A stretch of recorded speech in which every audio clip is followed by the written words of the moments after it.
Muy bien.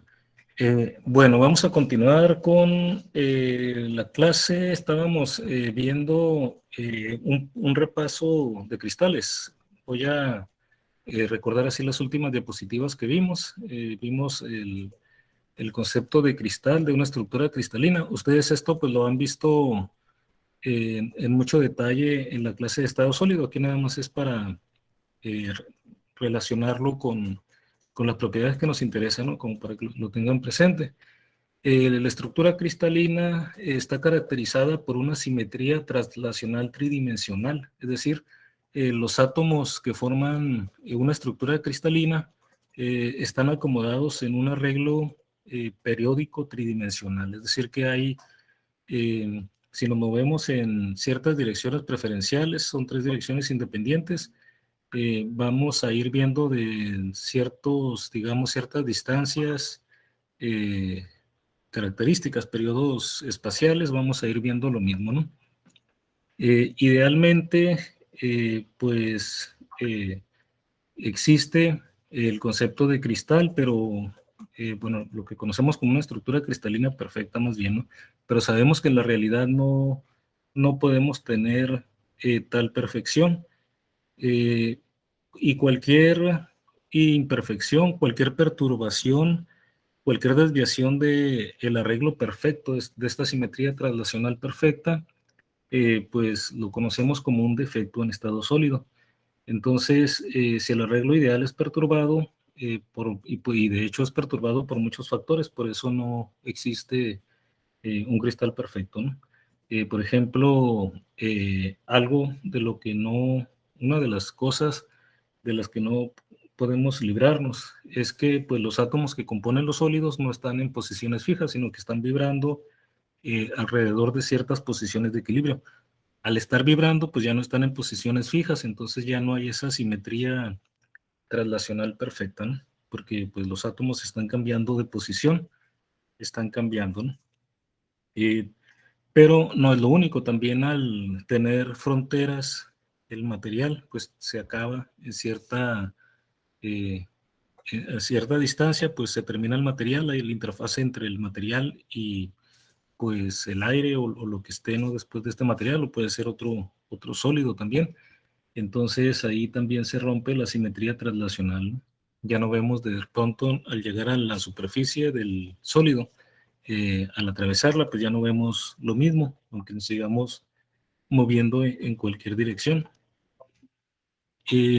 Entonces, eso imposibilita, ¿no? Y hay otras, podemos enumerar otras cosas, pero bueno, el concepto de cristal resulta muy útil, de todas formas, ¿no? La idealización y explica muchas de las propiedades de los sólidos, vamos a ver que entre ellas, pues, las propiedades que nos interesan en este curso.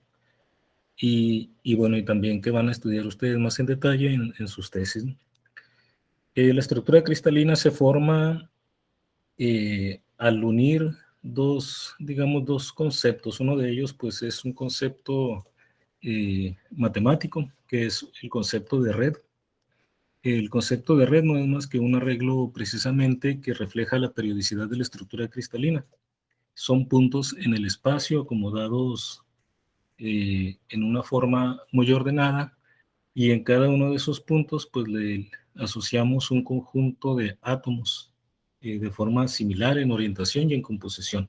Y entonces, al tener la red, que sería esto que está aquí, los puntos negros, nada más que está exagerado, ¿no? Porque los puntos pues no tienen dimensión, nada más que pues es una forma de representarnos gráficamente, ¿no? A cada punto le asociamos este par de átomos, vean que en la misma orientación, y entonces tenemos lo que está aquí en la izquierda, que sería una estructura cristalina, ¿no? En este caso, pues en dos dimensiones. Aparte de las vibraciones térmicas, que los átomos están vibrando alrededor de cierta posición de equilibrio, y del tamaño finito de los sólidos, resulta que también tenemos otros inconvenientes, digamos, entre comillas, ¿no? Que quitan la perfección del sólido. Y es que existen cosas como las que ven ustedes aquí en pantalla en un sólido, y generalmente van a aparecer, incluso termodinámicamente se puede demostrar que En todo sólido real, pues hay una concentración mínima de algunos tipos de defectos a cada temperatura, ¿no? Entonces, vean aquí, tenemos en círculos blancos, son los átomos que formarían pues un cristal, ¿no? Vean que si nos vamos en ciertas distancias cortas, pues están acomodados muy bien ordenados, ¿no? Si se prolongara en todas direcciones este motivo, pues sería como un cristal perfecto. Pero en un cristal real, pues aparecen todas estas cosas que se representan aquí en forma simplificada en 2 dimensiones. Resulta que pues podemos ver que hay zonas donde se rompe esa periodicidad por diferentes motivos, ¿no? Por ejemplo, aquí, bueno, los círculos blancos representan los átomos que forman el cristal. Podemos llamarle también la matriz, ¿no?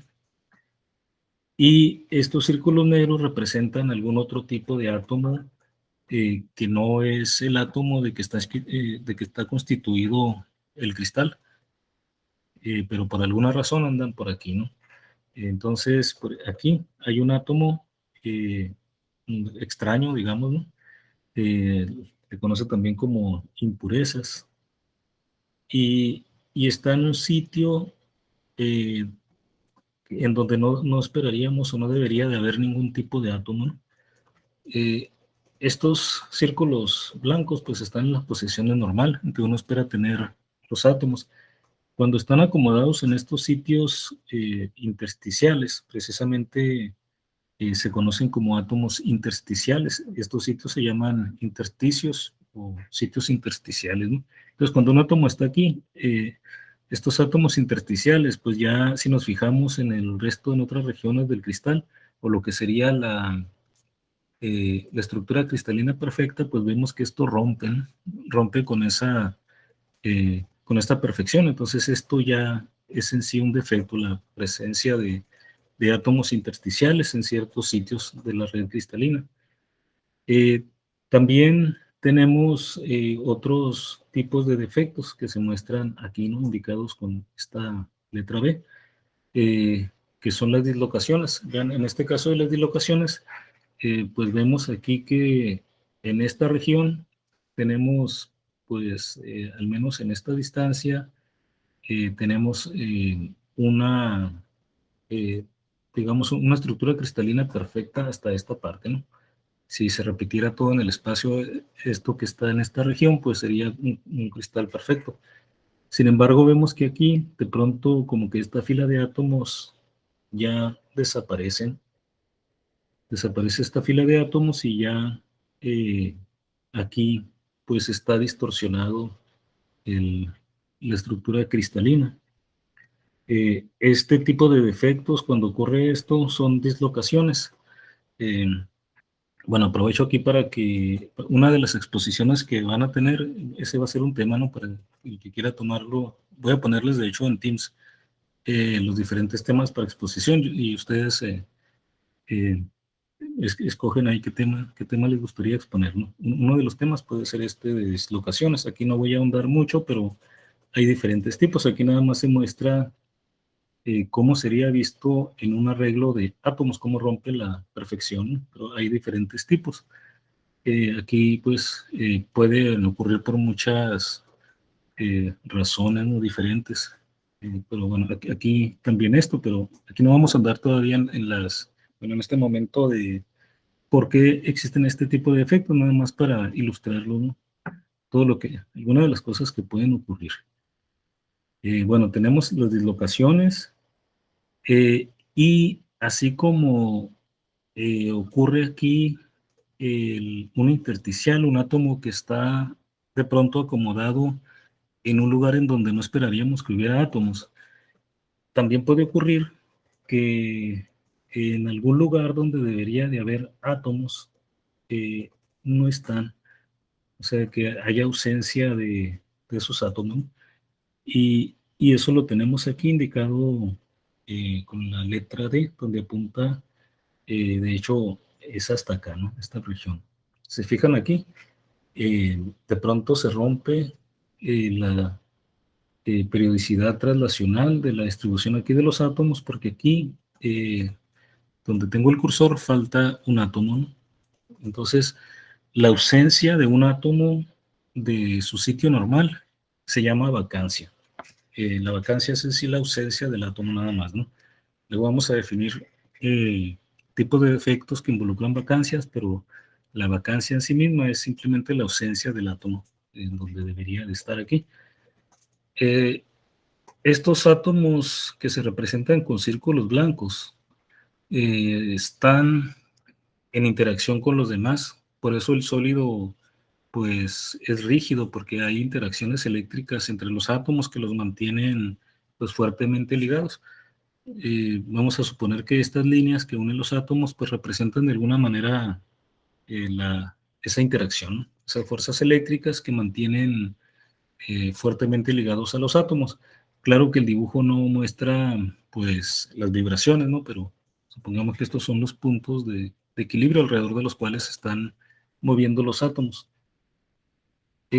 Entonces, como aquí hay fuerzas eléctricas de interacción entre los átomos, entonces si están distribuidos de esta forma, los átomos pues se mantienen a ciertas distancias fijas, porque en cualquier parte que vayamos a cualquier átomo vemos el mismo ambiente alrededor. Sin embargo, aquí donde falta un átomo, ya eso altera, al faltar un átomo, pues ya las interacciones de todos los átomos que están alrededor de este lugar donde debería de haber un átomo, pues se alteran, ¿no? Se alteran porque falta la interacción con el átomo que debería estar aquí, entonces ocurre un tipo de distorsión de la red, por eso aquí está el dibujo de esta forma, ¿no? Si se fijan aquí, eh, esta región está un poco reducida precisamente porque falta la interacción con el átomo que está aquí, ¿no? Está distorsionado. Bueno, esa es una vacancia. Ahora, ¿qué puede haber pasado? Pueden haber pasado muchas cosas con este átomo que falta, cuya ausencia pues provoca la vacancia. Aquí, como está en el dibujo, ese átomo parece ser que anda acá, ¿no? O sea, se volvió también un átomo, se fue a un sitio intersticial. Entonces, aquí hay un átomo intersticial y aquí también este átomo que se movió de su posición normal y generó una vacancia, se vino a otro lugar, aquí, a un lugar intersticial. Entonces, esto también es un átomo intersticial. La diferencia con este otro es que este átomo es parte de los átomos de que está formado el sólido, la estructura cristalina, y este no, este es un átomo extraño. Entonces, esto lo vemos como una intersticial nada más.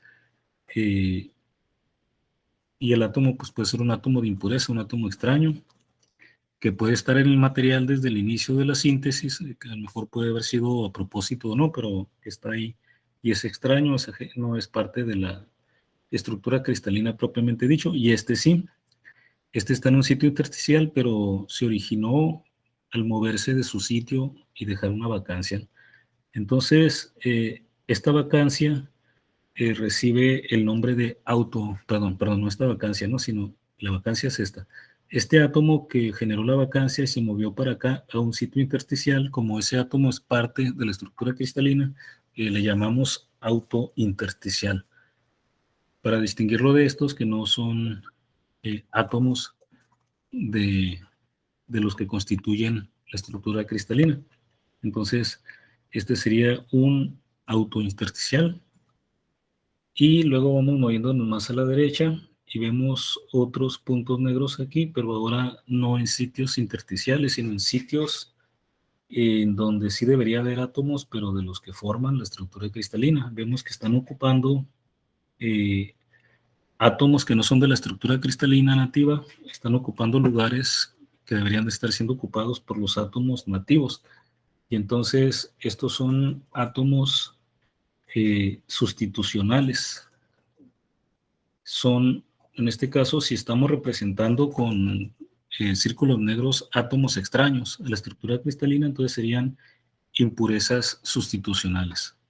Estas son intersticiales o intersticiales de impurezas, y estos serían sustitucionales de impurezas o impurezas sustitucionales. son átomos extraños, están ocupando sitios normales de la red. Como estos átomos extraños no necesariamente tienen las mismas propiedades de los átomos nativos, entonces las interacciones con sus alrededores tampoco necesariamente son iguales, y entonces también el ambiente que generan alrededor por sus interacciones con los átomos que están alrededor, pues dan lugar a una distorsión también de la red, porque cambian este tipo de interacciones con los alrededores. Entonces también, si se fijan aquí, están dibujados, por ejemplo, estos espacios con distancias diferentes, ¿no?, a otras regiones donde hay solo átomos nativos. Ahora, que esto se haga más grande, más pequeño, pues ahí va a depender del tipo de átomo. Aquí nada más estamos ilustrando el ejemplo, ¿no?, de que se distorsiona la red. Y bueno, aquí nos vamos a otros defectos. Vean que aquí hay una fila de vacancias. Aquí hay una vacancia y aquí hay otra. Se forman aquí alineados, ¿no? Y eso también provoca una distorsión en la red, ¿no? Vean que aquí también hay una distorsión muy fuerte, ¿no? También los espacios eh, se originan porque aquí hay una vacancia y aquí habría otra vacancia. De hecho, aquí se podría ver si aquí hubiera un átomo, como si hubiera también por acá una dislocación, ¿no? Pero aquí hay otras cosas todavía, ¿no? Eh, por aquí viene una fila, pero luego aquí se distorsiona también, ¿no? Aquí faltan y aquí vuelven a aparecer. O sea, sería otra fila de vacancias. Aquí faltarían varios y entonces provoca todos estos cambios y aumenta mucho esta distancia, ¿no?, en estas regiones. Y bueno, esos son algunas cosas que pueden ocurrir. Vean que son incluso pues de una manera simplificada porque estamos solo en 2 dimensiones. Ya si imaginamos defectos en 3 dimensiones, pues la cosa se ve mucho más complicada, ¿no? De hecho, hay libros completos dedicados exclusivamente a presentar las diferentes tipos de vacancias que puede haber en algunos tipos de materiales, incluso para cierto tipo de materiales específicos, como los géneros alcalinos. Hay libros que se dedican exclusivamente a analizarlos, ¿no? Y sí son complejos y por lo tanto también las propiedades que da pueden ser a veces complicado de analizar, ¿no? Bueno, volvemos aquí un poco ya aislando de todos los defectos anteriores. Entre los más comunes, pues están las vacancias, los intersticiales y los sustitucionales. Entonces, los aislamos aquí. La vacancia, pues falta un átomo de su lugar normal. El sustitucional es un átomo que viene a ocupar un lugar, desplaza a un átomo de los normales, ¿no? El intersticial se acomoda en sitios que normalmente no deberían de estar ocupados y son autointersticiales cuando es un intersticial, pero es un átomo del mismo cristal, de la misma estructura cristalina, ¿no? Este tipo de defectos, como las vacancias, los intersticiales, se conocen como defectos puntuales, eh, y a veces se notan así, ¿no?, como de 0 dimensiones, ¿no?, porque un punto pues no tiene dimensión. En algunos artículos, cuando estén revisando literatura de sus temas, es muy probable que vean ciertas notaciones para referirse a este tipo de defectos, ¿no? Aquí tenemos una estructura cristalina. Estos son los átomos. Vemos que aquí hay un intersticial, es un autointersticial porque es un átomo de la misma estructura. Y aquí hay una vacancia. De acuerdo al dibujo, puede ocurrir que aquí, el átomo que debería estar aquí, que generó la vacancia, se vino para acá y entonces está provocando una vacancia y un intersticial, ¿no?, al salirse de su lugar normal. Se utiliza este tipo de notación para especificar este tipo de defectos. Por ejemplo, para el autointersticio, se indica con la notación del símbolo químico del átomo y como subíndice, ¿no? O sea, aquí tendríamos átomos M, por ejemplo, podría ser zinc, o, bueno, aquí tendría que ser para que fuera, suponiendo que fuera un solo tipo de átomo, por ejemplo, un sólido metálico, ¿no? Como el sodio, digamos.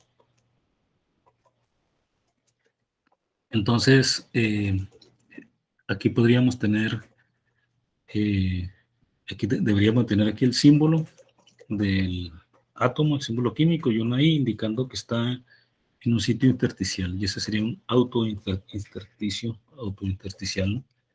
La vacancia se indicaría de esta forma. Esta vacancia se indicaría con una V y como subíndice eh, pondríamos el símbolo químico del átomo, ¿no?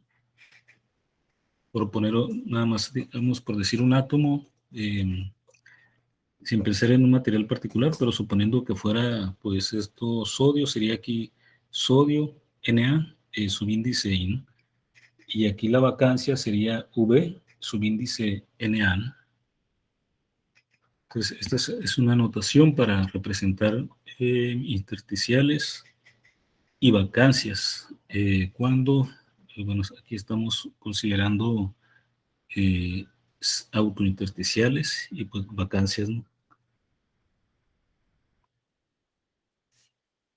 Aquí tenemos una red de átomos, M otra vez, estamos usando la M por como si fuera el símbolo químico. Entonces son los átomos M, serían estos círculos más pequeños. Entonces, aquí tenemos los átomos M, que son los que forman la estructura cristalina, y tenemos unos átomos que denotamos aquí con A, sería el símbolo químico, ¿no?, de este otro átomo. Y entonces, en este caso, ya no tenemos átomos que provocan autointersticiales, porque entonces ahora este átomo A, a diferencia del ejemplo anterior, en el ejemplo anterior eh, era el átomo M también que estaba de intersticial, ¿no? Porque generó una vacancia, se vino a formar un autointersticial. Ahora no, ahora tenemos átomos que no son parte de la estructura cristalina, y entonces si átomos que son ajenos a la estructura cristalina se colocan en sitios intersticiales, lo indicaríamos otra vez con su símbolo químico y una I. Ahora ya no sería pues el mismo átomo, ¿no?, para indicar lo que ahora es de la impureza. Y en el caso de que este átomo, en vez de un intersticial, desplace a un átomo M, o sea, que desplace y se coloque en el lugar de un átomo de la estructura cristalina, entonces lo denotamos de esta manera: el símbolo químico, o sea, el símbolo de este átomo A, que es, digamos, el átomo extraño o impureza, y como subíndice ponemos el símbolo de los átomos que forman la estructura cristalina. Entonces, si ponen aquí un símbolo químico y luego I, es un intersticial. Ustedes van a identificar si es un autointersticio o si es un intersticio de alguna impureza por el símbolo químico, ¿eh? Si el símbolo químico es el mismo que los átomos que forman la estructura cristalina, saben que es autointersticial. Si el símbolo químico, cuyo índice es I, es un átomo que no es parte de la estructura cristalina, entonces es un átomo intersticial nada más, ya no es autointersticial. Para el caso del átomo sustitucional, es el símbolo del átomo que ya saben que no es, de hecho, eh, parte de la estructura cristalina, y lo van a identificar también fácil porque el símbolo químico del átomo de la estructura cristalina que está siendo sustituido va a quedar como subíndice. Va a quedar como subíndice del símbolo químico del átomo que está sustituyendo. Entonces, eh, hay que tener presente este tipo de notaciones, ¿no? y sobre todo el orden, ¿no? El símbolo en el caso, aquí en el intersticio no hay pierde, ¿no? Porque pues ahí identifica el intersticio y con el símbolo químico ustedes ya saben si pertenece o no a la estructura cristalina. Y aquí, pues mnemotécnicamente pueden pensar que pues el que fue desplazado pues es el M, está de su índice, ¿no? Y el que es, el átomo que es, pues es el símbolo principal, el, el de la impureza, ¿no? El A. Y bueno, les decía que aquí estamos, antes hablamos de vacancias, hablamos de intersticiales, y a veces pues ocurre que se generan, también como ilustramos en alguno de los ejemplos anteriores, a la vez ambas cosas, ¿no? Como aquí también. Otra vez, ahora aislamos un poco y nada más pensamos en, por ejemplo, esto podría ser un halogeno alcalino, ¿no? Donde tengamos un sólido formado de iones positivos y negativos. Entonces tendríamos aquí iones positivos y negativos alternados, formamos la estructura cristalina y notamos que aquí en esta región falta un ion negativo, ¿no? Entonces aquí hay una vacancia. Al faltar un átomo que es un ion, al faltar un ion negativo, pues falta carga negativa, ¿no? Hay un desequilibrio de carga. Entonces, generalmente para mantener el equilibrio, pues hay una tendencia a generar una ausencia de la carga de signo opuesto para mantener el equilibrio. Acuérdense que pues en electricidad sabemos que el equilibrio, más bien la neutralidad eléctrica, no significa que no haya carga eléctrica, lo que significa es que hay el mismo número de cargas de cada signo. Entonces, originalmente, si tenemos todos los átomos en la estructura cristalina perfecta, pues tenemos el mismo número de cargas positivas que negativas. Si tenemos una vacancia, falta un tipo de carga, entonces nos tiene que faltar también el otro tipo de carga, ¿no? Entonces se generan por pares una vacancia de cada tipo de átomo para mantener la neutralidad eléctrica. O sea, se pierde un tipo de carga, tenemos que perder también el otro tipo de carga. Y entonces se generan este tipo de vacancias por pares. Y esto es lo que se conoce como defectos de Schottky. Puede eh, verse también aquí con otro tipo de dibujo, ¿no? Pero es lo mismo, básicamente, nada más en otro tipo de representación. Tenemos precisamente lo mismo, aquí nada más en blanco uno de los tipos de átomos y en negro el otro tipo de átomo. Aquí falta un átomo de los que están mostrados aquí como negro, ¿no? Y acá, bueno, cada uno de estos átomos tiene un tipo de carga opuesta, ¿no? Entonces, si falta aquí la carga que tengan estos átomos de color oscuro, entonces habría un desequilibrio de carga, a menos que también falte la carga de signo opuesto, ¿no? Que sería la que tienen estos otros átomos. Entonces, por acá falta un átomo de este otro tipo, ¿no? Y así tengo estos pares de vacancia. Es lo mismo, ¿no? Nada más en dos formas de representarlo.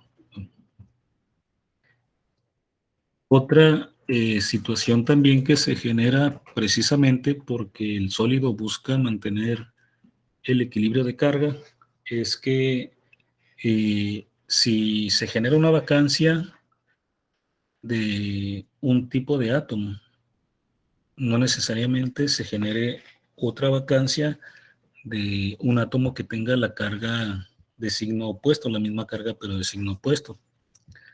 Eh, lo que puede ocurrir es simplemente que esa vacancia no genere un déficit de carga o digamos un desequilibrio de carga, ¿no? Y no produce un desequilibrio de carga porque el átomo que se va de un cierto lugar, aquí hay una vacancia, en esta región sí falta pues la carga que tenga este tipo de átomo. Sin embargo, no hay un desequilibrio de carga, digamos ya viendo una cierta región, de la estructura cristalina porque este átomo no se va, no desaparece como en el caso anterior, sino que queda por aquí, nada más que queda en algún lugar eh, constituyendo un auto intersticial, ¿no? Aquí está. Entonces, ya tomando todo, pues aquí hay un déficit local de carga, pero ya tomando una zona más amplia de la estructura cristalina, se mantiene la neutralidad eléctrica porque la carga que falta aquí está aquí en exceso, ¿no? Entonces, en total, hay un equilibrio. Sin embargo, vamos a ver que estas regiones, estas partes localizadas, son muy importantes para las propiedades ópticas y en particular, pues, para los que van a trabajar con termoluminiscencia, también son cruciales este tipo de defectos para el fenómeno de termoluminiscencia. Bueno, estos son defectos de Frenkel, ¿no? Cuando se generan el par vacancia y autointersticial. Y cuando se generan por pares vacancias de cargas opuestas, serían los defectos de Schottky. Aquí también una representación alternativa, ¿no?, de lo que ocurre para los defectos de Frenkel. Eh, en el caso de los defectos de Frenkel, en esta forma de ilustrar lo que aquí pues básicamente es lo mismo que en el dibujo anterior, pero aquí se muestra como una trayectoria propuesta, una posibilidad de lo que puede haber pasado, ¿no? Se va de aquí un átomo, migra por alguna razón y queda en algún lugar intersticial. Eh, Esas razones para que salga, pues se pueden dar por la misma termodinámica. Tiene que haber un cierto número de vacancias mínimo, ¿no? Pero también cuando hacemos ciertas cosas con el material le podemos producir vacancias adicionales. Una de las causas, más bien una de las formas en que ustedes pueden originar este tipo de vacancias adicionales, pues puede ser irradiando el material, ¿no? Los que van a trabajar aquí con termoluminiscencia. De hecho, se busca precisamente formar este tipo de efectos, ¿no? Ok, aquí ya viendo un caso particular, ¿no? Aquí ya hablamos de una estructura cristalina específica, el cloruro de sodio. Vemos aquí alternados como en un corte transversal, ¿no? Una visión bidimensional. Tenemos átomos de sodio y átomos de cloro. Sabemos que forman un cristal iónico. Entonces el sodio pierde un electrón y el cloro lo gana, ¿no? Entonces el sodio queda como ion positivo y el cloro como ion negativo. Eh, en materiales como el cloruro de sodio, podemos tener vacancias. Podemos tener vacancias como esta, que es una vacancia de ion positivo, ¿no? Eso sería porque aquí falta un sodio. Y aquí sería una vacancia de cloro, una vacancia de ion negativo. Noten que se muestra como B menos la vacancia de ion positivo y como B más la vacancia de ion negativo, porque es para ilustrar, ¿no?, que si aquí falta una carga positiva, eléctricamente en ese sitio es como si tuviéramos carga negativa. Por eso se representa de esta forma aquí, ¿no?, en el dibujo. Y aquí donde falta un ion negativo, nos falta carga negativa. Si nos falta carga negativa, es como si tuviéramos cargada esa región con carga positiva, ¿no? Es como tenemos un material, lo frotamos y arrancamos electrones, entonces queda cargado positivamente porque le faltan carga negativa, ¿no? Entonces aquí es lo que muestran aquí, por eso es el signo opuesto del ion que falta, ¿no? Entonces, este B menos que está aquí es la ausencia del sodio, el sodio magno. Es la vacancia de ion positivo y esto es la vacancia de ion negativo. La forma en que se representan saben que aquí podemos hablar de cationes y aniones, ¿no? Entonces aquí tendríamos una vacancia de catión en esta región, y aquí tendríamos una vacancia de anión, o podemos llamar también vacancia catiónica y vacancia aniónica, ¿no? La forma en que vamos a indicar en notación este tipo de vacancias, entonces sería, por ejemplo, si aquí falta el sodio, se ilustra poniendo esta V de vacancia. Aquí también es una vacancia donde falta el cloro, entonces en ambos casos usamos la V, y como subíndice indicamos el símbolo químico del ion del átomo que falta, ¿no? Por ejemplo, aquí falta el sodio, entonces ponemos el símbolo del sodio. Acá falta el cloro, entonces un ion de cloro, entonces ponemos el símbolo del cloro. Cuando es un ion negativo, la vacancia de un ion negativo, ponemos aquí un punto. Y cuando tenemos la vacancia catiónica, cuando es la vacancia de un ion positivo, entonces ponemos aquí como una coma, ¿no? En el siguiente ejemplo va a quedar un poco más claro, que quedó muy pegado. Entonces, para las vacancias aniónicas es el punto, y para la catiónica una coma, ¿no? A veces puede haber diferencias en las notaciones, no son notaciones únicas. Eh, y, y bueno, y ustedes van a también a identificar con la V de que se trata de la vacancia, eh, con el símbolo que está aquí arriba, pues el símbolo químico, pues indican si es un ion positivo o negativo la vacancia, si la y el símbolo químico pues les dice qué átomo falta. Este sería ya un caso concreto, un caso como un ejemplo, ¿no? Un cristal halogenuro alcalino, que es el cloruro de sodio. Podemos ejemplificar también con, a ver, tengo aquí otro ejemplo. Creo que he puesto aquí otro ejemplo. Así que está. Otro ejemplo, ¿no? Aquí ahora tenemos cloruro de plata. Aquí tenemos ya no vacancias como en el caso anterior. Aquí, vean, al tener aquí pares de vacancias de signo opuesto, recuerden que bueno, no se los mencioné, pero aquí está escrito, ¿no? El defecto Schottky. Y en este otro ejemplo, pues serían para ilustrar un material en donde se presenta el defecto de Frenkel. Aquí están alternadas iones de plata, serían plata más y cloro menos, ¿no? Entonces serían los cationes, los iones de plata, y los cloruros pues serían los aniones. Noten que ahora no tenemos pares de vacancias de signos opuestos, sino que tenemos una vacancia catiónica aquí, falta un ion de plata, y ese ion de plata, ese catión que falta aquí, no da lugar a una vacancia de cloro. Están todos los cloros aquí, al menos en esta parte, ¿no? Pero aquí falta un ion de plata. A lo que da lugar es que este ion de plata que salió de aquí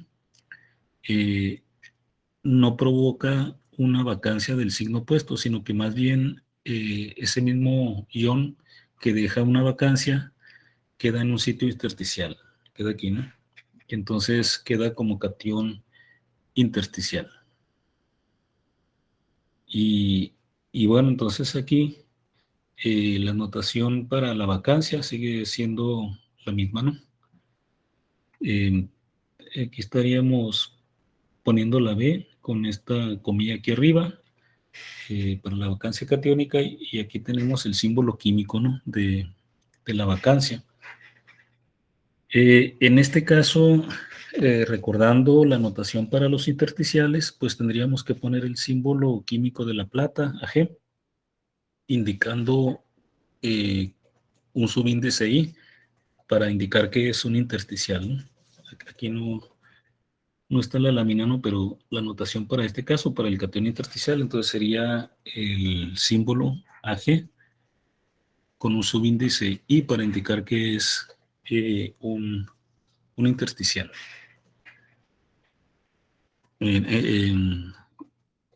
Bueno, vamos bien hasta aquí. ¿Me están siguiendo? Sí. Muy bien, entonces Sí. vamos al siguiente. En los dos ejemplos anteriores no tenemos átomos extraños, porque son, digamos, en el caso de cloruro de sodio, donde ilustramos los defectos de Schottky, eran vacancias, pares de vacancias, ¿no? Una de cada ion, pero no había átomos extraños. En el segundo caso, para los defectos de Frenkel, un ion de plata deja una vacancia y ocupa un lugar intersticial, pero ese átomo es un intersticio, una autointersticial, porque el ion de plata pues, es parte del mismo material.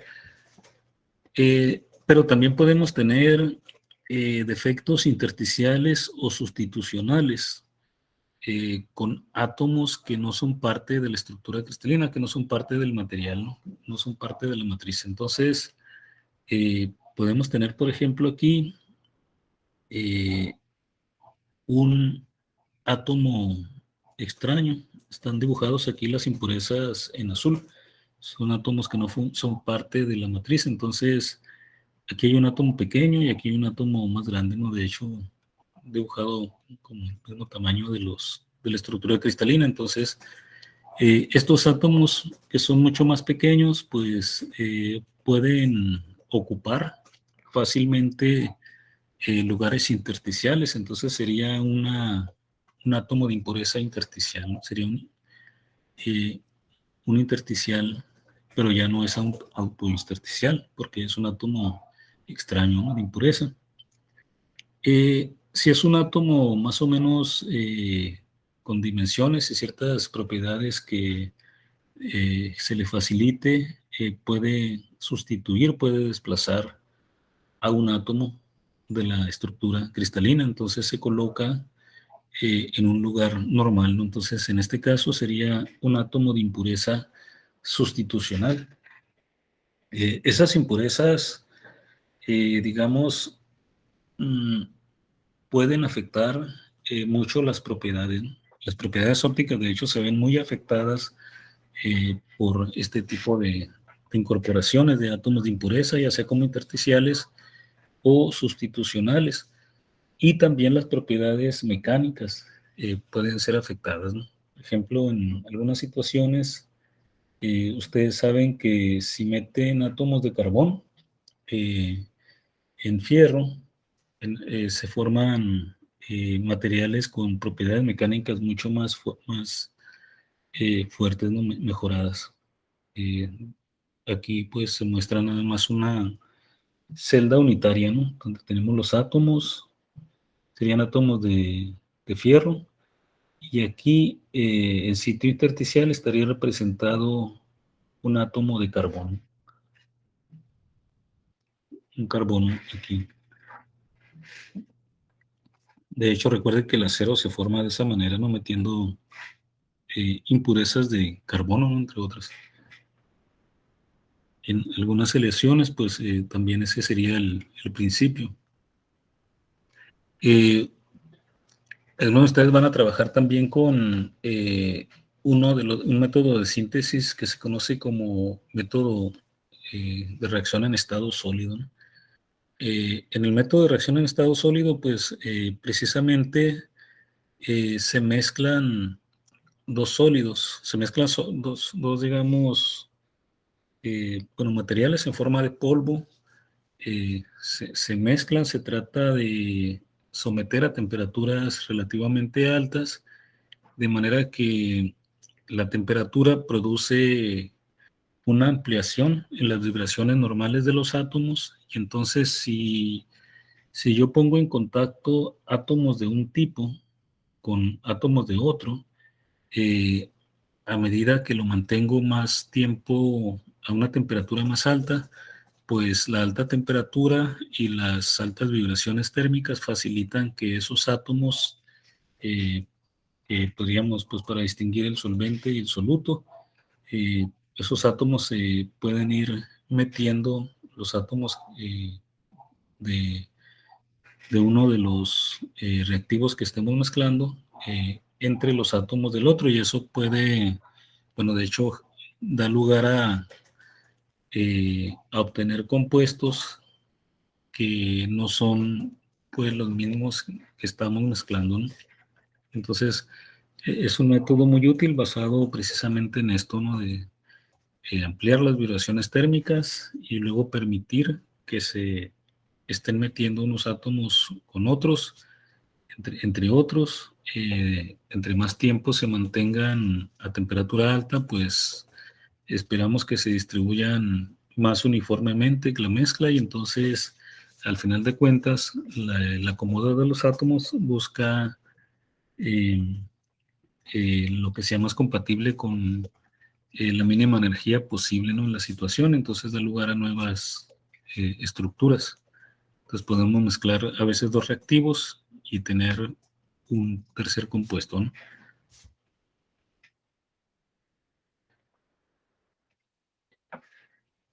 Eh, Aquí, por ejemplo, no se trata de encontrar, de hecho, una nueva estructura, ¿no? Sino más bien la misma estructura, pero mejorar las propiedades. Entonces, aquí metemos átomos en sitios intersticiales, por ejemplo, ¿no? Para modificar, no se modifica en sí no estoy formando una nueva fase, sino que meto aquí estos tipos de átomos, ¿no? Bueno, si esto se repite en todo el espacio, pues sí, tengo algo nuevo. Si nada más si nada más tenía originalmente átomos representados aquí con las esferas azules, ¿no? Eh, Estos son algunos ejemplos de aleaciones que se pueden formar por el método pues de reacción de estado sólido, que sería lo que se conoce como sinterizado. Mezclar materiales en forma de polvo, llevarlos a alta temperatura y bueno, se permite la migración, y a la vez se da un proceso de como de microsoldado, ¿no? Entre las partes. Por ejemplo, aquí tenemos el latón. Es una aleación donde pues le metemos átomos de zinc al cobre. En este caso, el zinc entra sustitucional. Esto se hace por, por estado sólido, ¿no? En solución sólida, se conoce. O sea, no se alcanza a fundir, pero sí se lleva a temperaturas que normalmente son más de la mitad de la temperatura de fusión, ¿no? Cuando decimos más de la mitad de la temperatura de fusión, pues es la mitad pensando en la temperatura en la escala Kelvin, ¿no? Acuérdense que cuando hablamos de temperatura, tenemos que pensar en Kelvin para decir, por ejemplo, el 60%. Si decimos el 60% de la temperatura de fusión, es el 60% de la temperatura de fusión en Kelvin.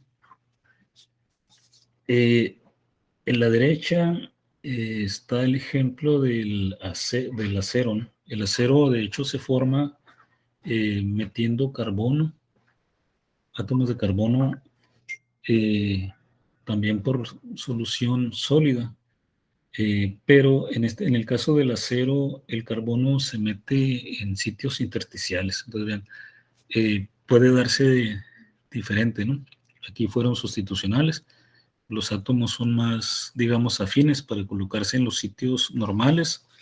Y en este caso, ¿no? Son átomos, el carbono, pues mucho más pequeño que el fierro, se coloca en sitios intersticiales, pero en ambos casos se consigue el propósito de generar materiales con mejores propiedades que los originales, ¿no? O sea, el latón, pues tendría más utilidad que el cobre solo para muchos fines, y el acero también, pues mucho mejor que el, el fierro, ¿no?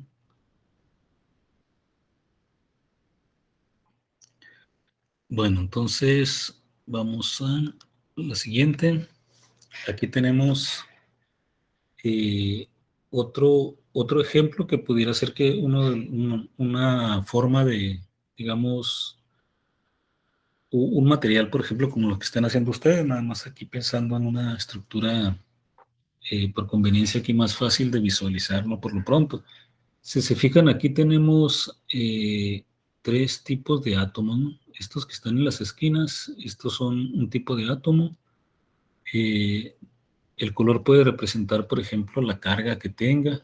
Entonces los azules pueden tener una carga, los verdes otro, pero vean que son diferente tipo de átomo. Podemos verlo con el tamaño, ¿no? Por ejemplo, este átomo azul eh, se ven unos más pequeños que otros, ¿no? No sé si por la distancia o no.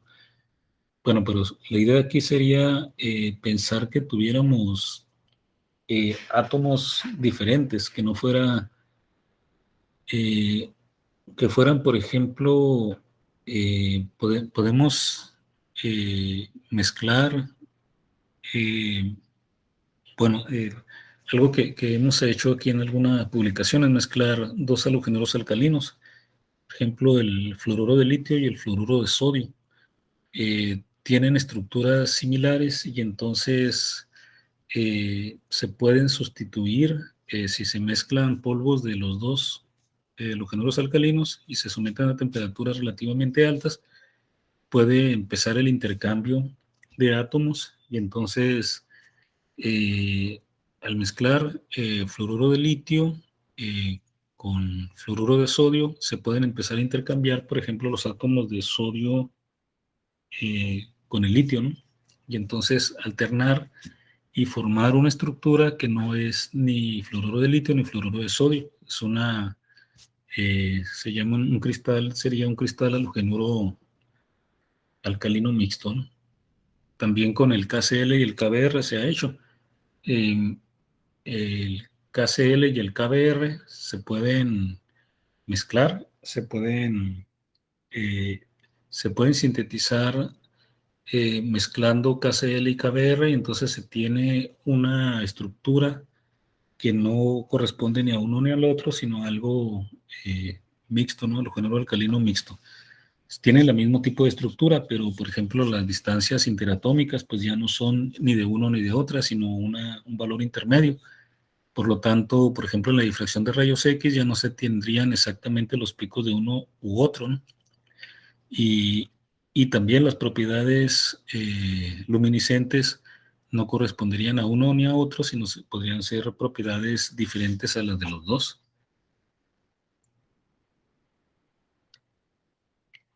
Bueno, aquí está esta figura, eh,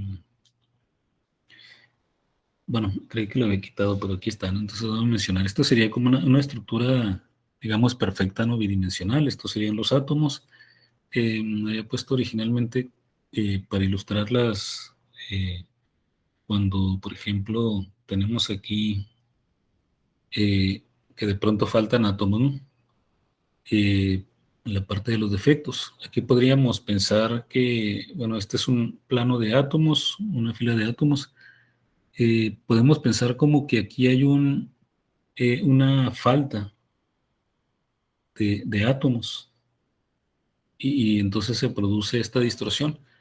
Pero también, curiosamente, también podemos decir que hay un plano extra, ¿no? En esta parte. O sea, como que aquí lo pueden ver de dos formas. Si se alejan de esta región, pues vemos que hay una periodicidad, ¿no? Tal como esperamos. Pero aquí podemos decir, dependiendo de cómo lo queramos ver, aquí podemos pensar como que hay estos átomos extras, un plano extra de átomos, o como que aquí falta precisamente ese plano, sería medio plano, ¿no? Si consideramos que nos vamos al infinito para arriba o para abajo.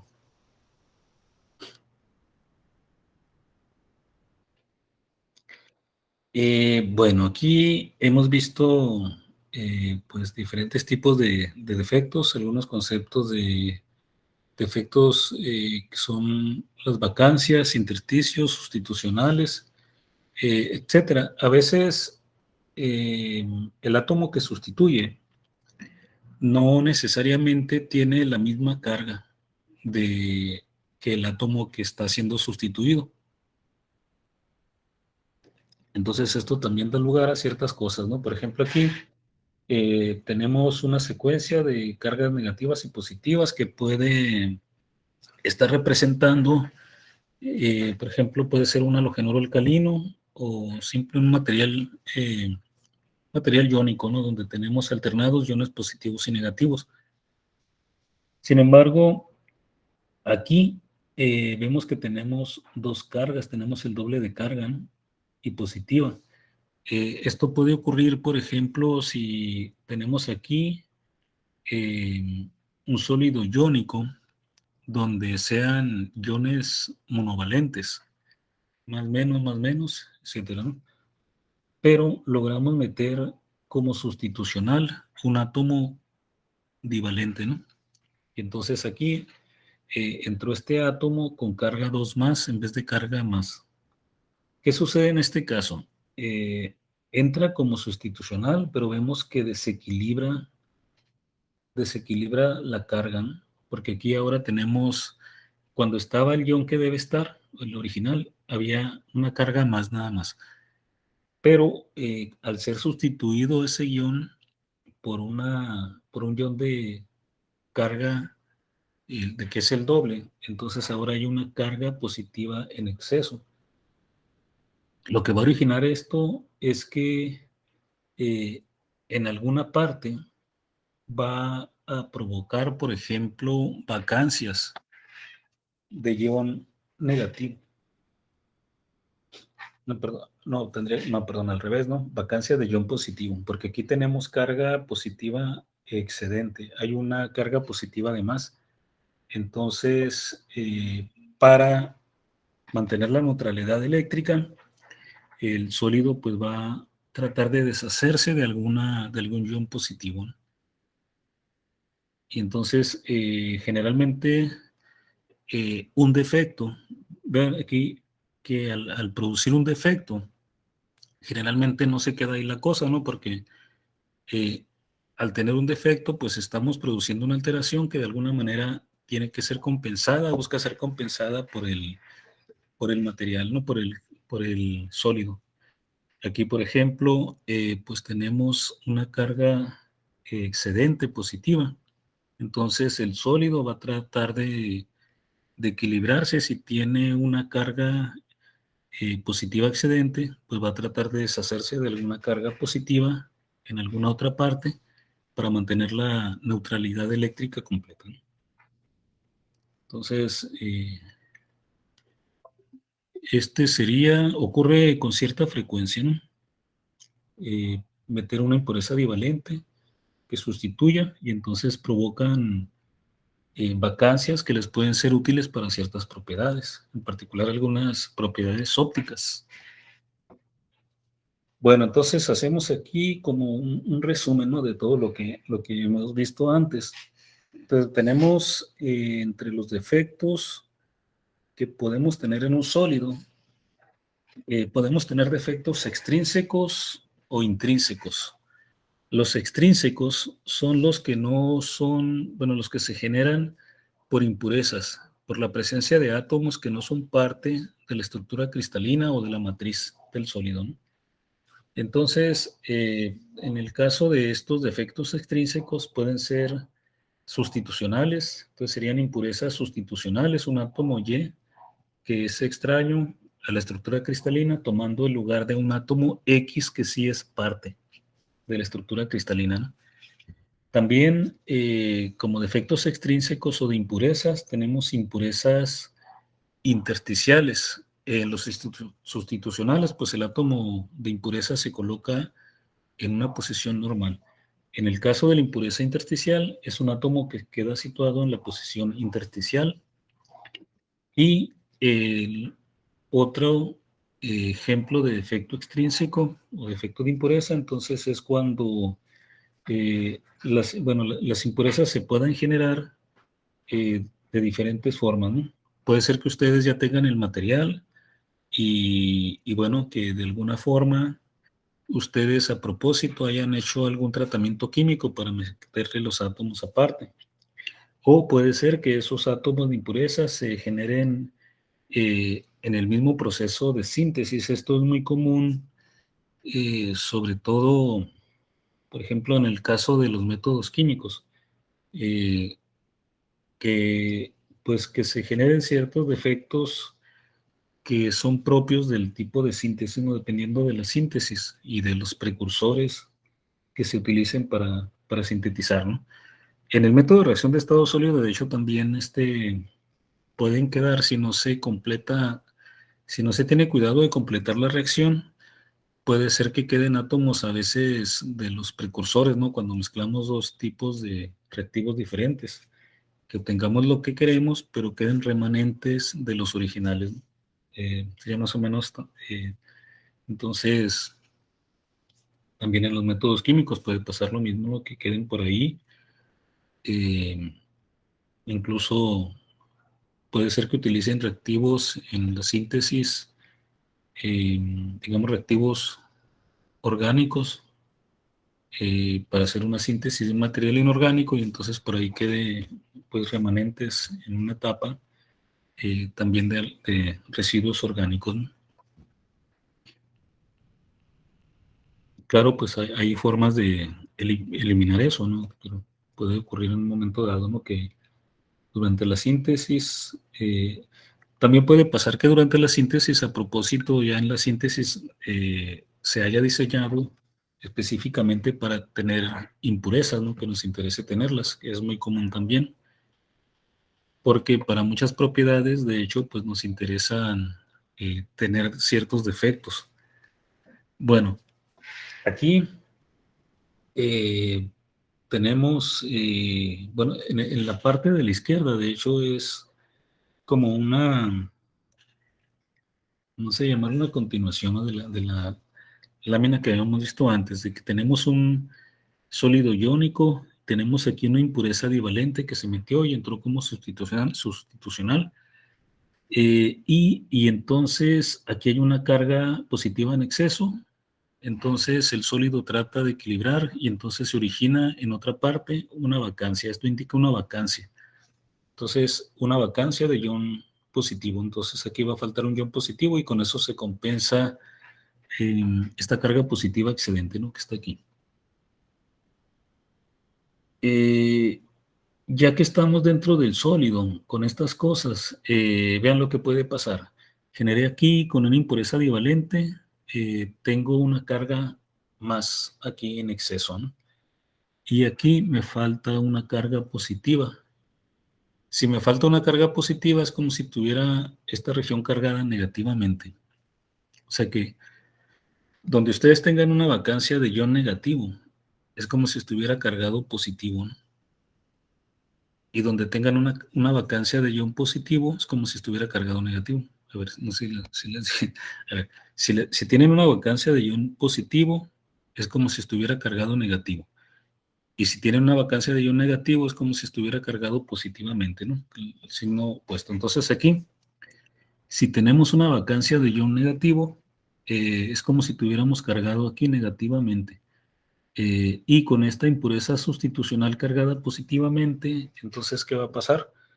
Resulta que aquí se forman, a veces cuando ocurre eso, que ustedes meten alguna impureza divalente, provocan algunas vacancias de signo positivo, se pueden generar dipolos. Acuérdense que en electricidad el dipolo es un par alineado, ¿no? De carga positiva y negativa. Entonces, aquí, ¿qué va a pasar? Aquí es como que tengo cargado positivamente, me falta carga, tengo excedente de carga positiva.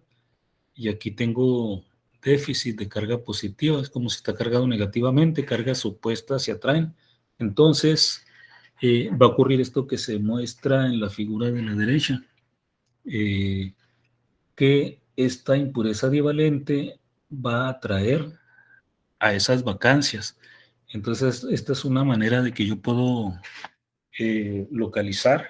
Estoy jalando, estoy atrayendo con la impureza que estoy metiendo divalente, estoy generando vacancias de signo positivo, pero además pues puedo generar esa atracción eléctrica, ¿no? De entre la impureza divalente sustitucional y la vacancia de ion positivo. Entonces se forman estos sistemas dentro del material. Hay de hecho estudios de este tipo de cosas, ¿no? Hay artículos donde estudian eh, este tipo sería un dipolo. Y aquí la carga, como tener carga positiva, trayendo una carga negativa, un poco pues desequilibrado, ¿no? Porque en el dipolo que vemos en el libro de texto en el curso de electromagnetismo, pues vemos primero el dipolo como cargas de signo opuesto, pero iguales, ¿no? Aquí tendríamos cargas de signo opuesto, de alguna forma pues forma el dipolo. Aquí tenemos carga 2 más y aquí sería como tener una menos. En el caso, bueno, sobre todo los que van a trabajar con termoluminiscencia, eh, este tipo de cosas produce defectos que pueden afectar, de hecho, las propiedades luminiscentes y en particular la termoluminiscencia. A veces se estudia la termoluminiscencia en materiales monocristalinos, dopados. Bueno, no he dicho la palabra dopado, ¿verdad? Entonces, ya que lo dije por primera vez, cuando decimos que dopamos un material, el dopaje, pues se entiende como que estamos metiendo impurezas. En este caso, si aquí esta es una impureza sustitucional que metimos de alguna forma, estamos diciendo que dopamos, este material está dopado con esta impureza, o le llamamos entonces a esta impureza también dopante, ¿no? Entonces los átomos de impureza son dopantes y el proceso de incorporarlas pues es el dopaje. Entonces cuando estudiamos materiales con algunas propiedades ópticas, pues introducimos dopantes, estos átomos de impureza. En los monocristales ocurre muchas veces que tienden a agregarse algunos tipos de defectos como este tipo de cosas, ¿no? Que tiendan a aglomerarse en una cierta región del, del monocristal y se les facilita en el monocristal por precisamente el monocristal, pues como en el monocristal no hay cambios de orientación entre partes del cristal, entonces se facilita la migración de los defectos. Entonces es más fácil que se muevan a través del monocristal y tiendan a veces a aglomerarse. Eso puede resultar en un inconveniente porque entonces si se aglomeran, si se forman en agregados, eh, aquí estoy mostrándolo para este caso, ¿no? Pero en general podrían ser otro tipo de defectos que se aglomeren en ciertas regiones del monocristal. El inconveniente sería que entonces, al no estar distribuidos esos defectos homogéneamente dentro de todo el volumen del cristal, entonces las propiedades pueden variar en diferentes partes del cristal. En el caso de los materiales policristalinos, pues es más difícil que ocurra eso, ¿no? Porque ahí no es tan fácil como hay en el policristal. Recuerden que a diferencia del monocristal, no es tan fácil, bueno, se rompe la simetría traslacional en diferentes regiones, ¿no? No es tan fácil que se esté propagando algo porque llega a las fronteras de grano. Entonces, en ese caso, para algunas aplicaciones es más conveniente el policristal eh, que el monocristal, en particular para la termoluminiscencia, ¿no? Bueno, entonces estos son como un dipolito, ¿no? Si tenemos muchos de estos en un monocristal, pues puede ocurrir precisamente que se formen ese tipo de agregados, ¿no? Que le estaba mencionando.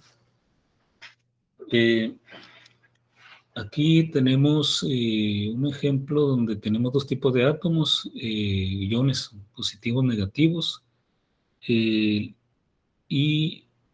tenemos aquí pues, los diferentes tipos de defectos que hemos estado viendo, ¿no? Tenemos, por ejemplo, aquí vacancias aniónicas, eh, vacancias catiónicas. Aquí está, ¿no? Una vacancia aniónica. Eh, Queda aquí como más precisamente porque al faltar un cloro, por ejemplo, ¿no? Bueno, un ion negativo queda cargado positivamente. Aquí al faltar un ion positivo queda, bueno, aquí no, aquí es un intersticial, ¿no? Me iría aquí. Al faltar aquí un ion, esta es una vacancia catiónica. Al faltar un ion positivo, pues queda cargado negativamente, ¿no? Y aquí hay una carga positiva porque hay un catión intersticial que pudiera haber sido, por ejemplo, este, ¿no? Que se vino de aquí para acá. Y aquí hay un anión intersticial. Puede ser, digamos, el de... Ah, bueno, no, aquí fue un anión. Este anión puede ser este que está por acá, se vino para acá. Y entonces este se debería haber originado de aquí, ¿no? Por ejemplo. Este catión intersticial puede haber sido el que dejó esta vacancia, se vino para acá. Y este se vino hacia aquí. Y, y entonces, pues tenemos todos este tipo de defectos. Bueno, ¿cómo andamos hasta aquí? Todo bien, doctor. ¿Todo bien? Muy bien. Eh, bueno, entonces, a ver, estoy viendo aquí la lámina. Bueno, entonces, yo creo que vamos a concluir aquí por hoy.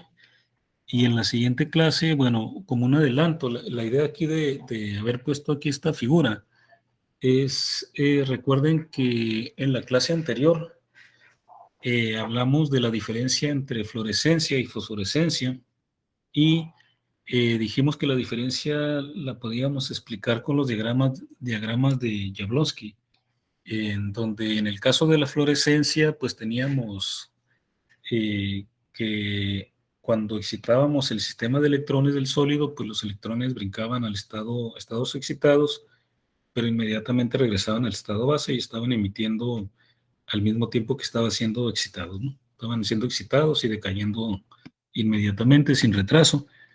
Y dijimos que la fosforescencia ocurría con un retraso entre la excitación y la emisión, porque cuando los electrones eran promovidos a los estados excitados, no regresaban inmediatamente al estado base, sino que primero caían a un estado intermedio entre el estado base y el estado excitado. Y dependiendo de cuánto tiempo pasaban en ese estado intermedio, pues ese tiempo que pasan ahí estaba relacionado con el retraso que hay entre excitación y emisión en el caso de la fluorescencia, ¿no? Eh, y bueno, vean que aquí ya hay, por ejemplo, formas de atrapar cargas, porque, bueno, cuando dibujamos los diagramas de Jablonski en la clase anterior, acuérdense que ese estado intermedio que queda entre el estado base y el estado excitado, le llamamos trampa. De hecho, se llama trampa porque es un estado que atrapa a una carga, ¿no? En este caso, pues nosotros lo vimos pensando en electrones. Entonces, supusimos que atrapaban, que en ese estado intermedio eran estados donde quedaban atrapados electrones que eran excitados y que no regresaban directo al estado base, sino que quedaban atrapados ahí. Bueno, esos son diagramas que luego podemos trasladarlos, bueno, en Jablonski son estados, pueden ser estados de átomo individual, ¿no? Pero con esa misma interpretación podemos entender la diferencia entre fluorescencia y fosforescencia en sólidos, nada más que en el caso de sólidos dijimos que el estado base era la banda de valencia, porque en los sólidos ya no tenemos niveles, sino bandas, ¿no? Que son las bandas, pues no son más que un número muy grande de niveles, pero muy cercanos entre sí, de manera que para fines prácticos podemos considerar como si fuera un continuo de valores. Entonces, la banda de valencia desempeñaría el papel del estado base y la banda de conducción jugaría el papel de los estados excitados. Entonces, para el caso de la fosforescencia, eh, esos estados intermedios entre el estado base y el estado excitado quedarían dentro del gap, para el caso de un sólido. Recuerden que el gap es la brecha energética entre la banda de valencia y la banda de conducción. Entonces, para la fosforescencia en un sólido van a existir esos niveles dentro del gap que van a ser estados que van a atrapar portadores de carga, pueden ser electrones o huecos, vamos a pensarlo para electrones, pero igual simétricamente pudieran ser huecos, ¿no? Entonces, cuando excitamos los electrones de un sólido, se van a de la banda de valencia a la banda de conducción, y luego no regresan inmediatamente a la banda de conducción, sino que quedan en estados dentro del gap, que serían esos sitios metaestables que mencionamos antes, los diagramas de Jablonski, o trampas, ¿no? Trampas por eso se le llama trampa, atrapan cargas. Ahora, visto desde el punto de vista, perdón, visto desde el punto de vista de esos diagramas o de las, o de las bandas de energía, que al final de cuentas las bandas de energía pues es como como el diagrama de Jablonski, pero para el sólido, ¿no? Entonces, no es más que un esquema, pero que en realidad no nos dice físicamente qué es. O sea, digamos, podemos decir que un electrón está en la banda de valencia, el sólido es excitado, algunos de los electrones de la banda de valencia se van a la banda de conducción, luego de la banda de conducción caen a esa trampa dentro del gap, pero noten que no estamos teniendo idea de qué está pasando, simplemente es como un diagrama, una representación esquemática, pero no nos está diciendo la química o la física de lo que está pasando ahí en el sólido, ¿no?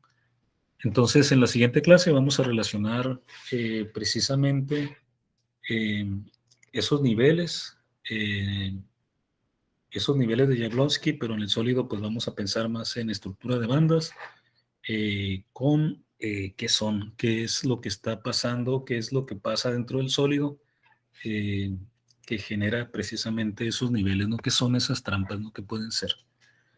Entonces, pues, en la siguiente clase entraríamos en esa parte y pues veríamos por qué precisamente afecta todo esto a las propiedades ópticas, ¿no? Entonces,